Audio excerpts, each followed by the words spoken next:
Azathoth by H.P. Lovecraft. Read by E.S. Wynne. When age fell upon the world, and wonder went out of the minds of men, when gray cities reared to smoky skies tall towers grim and ugly, in whose shadow none might dream of the sun or of spring's flowering meads, when learning stripped earth of her mantle and beauty, and poets sang no more, save of twisted phantoms seen with bleared and inward-looking eyes, when these things had come to pass, and childish hopes had gone away forever, there was a man who travelled out of life on a quest into the spaces whither the world's dreams had fled. Of the name and abode of this man but little is written, for they were of the waking world only,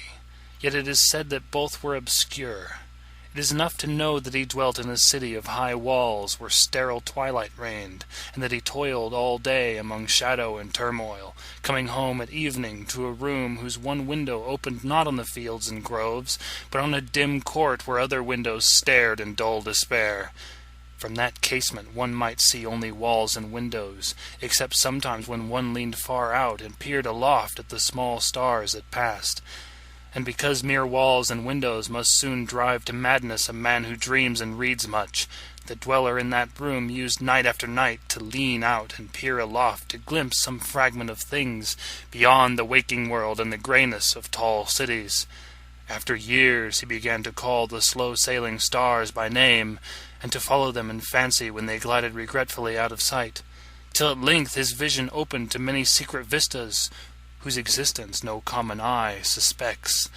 and one night a mighty gulf was bridged, and the dream-haunted skies swelled down to the lonely watcher's window to merge with the close air of his room, and make him a part of their fabulous wonder. There came to that room wild streams of violet midnight glittering with dust of gold, vortices of dust and fire, swirling out of the ultimate spaces and heavy with perfumes from beyond the worlds.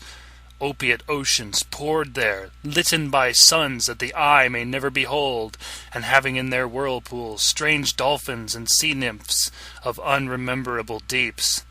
Noiseless infinity eddied around the dreamer and wafted him away without even touching the body that leaned stiffly from the lonely window, and for days not counted in men's calendars the tides of far spheres bear him gently to join the dreams for which he longed, the dreams that men have lost,